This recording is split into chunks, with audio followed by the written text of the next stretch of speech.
Hello students, I am Sunita अधिकारी from diet Dehradun. बच्चों, कैसे हैं आप लोग? आई होप आप सभी लोग अपने घरों में सेफ़ होंगे। बच्चों, आज हम यहाँ पर क्लास 12th बायोलॉजी सब्जेक्ट में sexual reproduction in flowering plants अर्थात पुष्पी पादपों में लैंगिक जनन के अंतर्गत फ्लावर की स्ट्रक्चर को समझेंगे। बच्चों, एंजियोस्पर्मिक प्लांट्स में फ्लावर ही रिप्रोडक्टिव स्ट्रक्चर होती है। मॉर्फोलॉजिकली अर्थात आकारकी रूप से फ्लावर मॉडिफाइड शूट है। जिस प्रकार तने में नोड्स और इंटरनोड्स होते हैं, उसी प्रकार फ्लावर में भी नोड्स और इंटरनोड्स होते हैं और इन्हीं नोड्स से फ्लोरल लीव्स अटैच्ड रहती हैं। आप यहाँ पर एक फ्लावर का लॉन्गिट्यूडनल सेक्शन अर्थात अनुदैर्ध्य काट को देख रहे हैं। इसमें सबसे नीचे आप यह एक स्ट्रक्चर स्टॉक देख रहे हैं जिसे पेडिसिल कहते हैं। इसी के द्वारा फ्लावर फ्लोरल एक्सिस से जुड़ा हुआ रहता है और जिन फ्लावर्स में यह वृंत प्रेजेंट होता है उन्हें पेडिसिलेट फ्लावर कहते हैं और जिन फ्लावर्स में यह एब्सेंट होता है उन्हें सेसाइल फ्लावर कहते हैं। इसके ऊपर आप यह फुली वीसी स्ट्रक्चर देख रहे हैं जिसे थैलेमस या फिर रिसेप्टेकल कहते हैं। हिंदी में इसे पुष्पासन कहा जाता है। यह पुष्पासन पुष्प के सभी भागों को एक आधार प्रदान करता है, अर्थात पुष्प के सभी भाग इसी के द्वारा जुड़े हुए रहते हैं। बच्चों, एक टिपिकल फ्लावर में 4 भाग होते हैं: कैलिक्स, कोरोला, एंड्रोशियम और गाइनोशियम। यह चक्रों में अर्थात वरल्स में लगे हुए रहते हैं। सबसे बाहरी चक्र जो होता है उसे कैलिक्स कहा जाता है। हिंदी में इसे बाह्य दलपुंज कहते हैं। इसकी इकाई सेपल होती है। यह ग्रीन कलर के होते हैं। इनका मुख्य कार्य फ्लावर को प्रोटेक्शन प्रोवाइड करना होता है, specially in bud condition.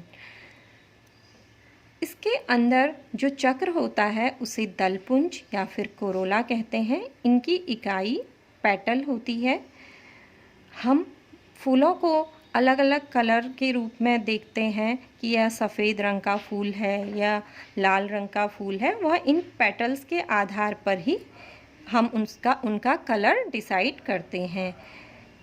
Petals का मुख्य कार्य पॉलिनेटर्स को अर्थात इंसेक्ट्स को अपनी ओर अट्रैक्ट करना होता है पॉलिनेशन के लिए।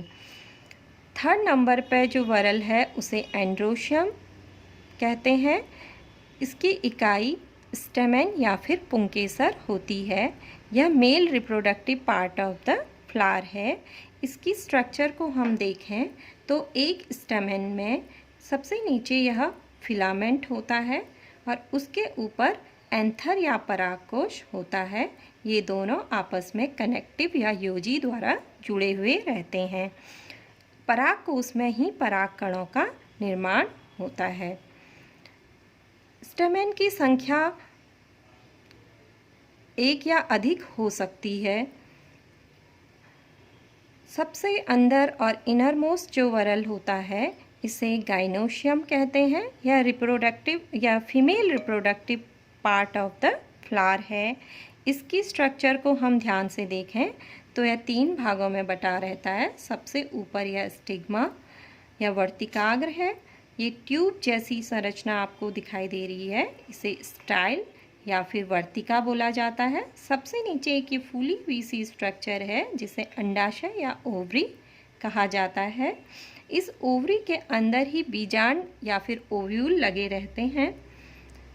कार्पल्स या अंडकों की संख्या के आधार पर गाइनोशियम मोनोकार्पिलरी, बाइकार्पिलरी, ट्राइकार्पिलरी और मल्टीकार्पिलरी प्रकार की हो सकती हैं। तो बच्चों, आपने देखा कि एक पुष्प में 4 चक्र होते हैं: कैलिक्स, कोरोला, एंड्रोशियम और गाइनोशियम।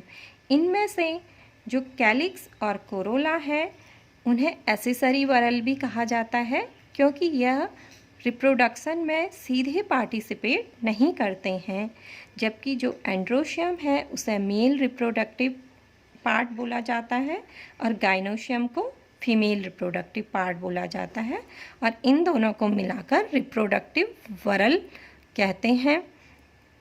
तो बच्चों, आपको फ्लावर की स्ट्रक्चर समझ में आई होगी और अगले वीडियो में हम इससे आगे पढ़ेंगे। धन्यवाद।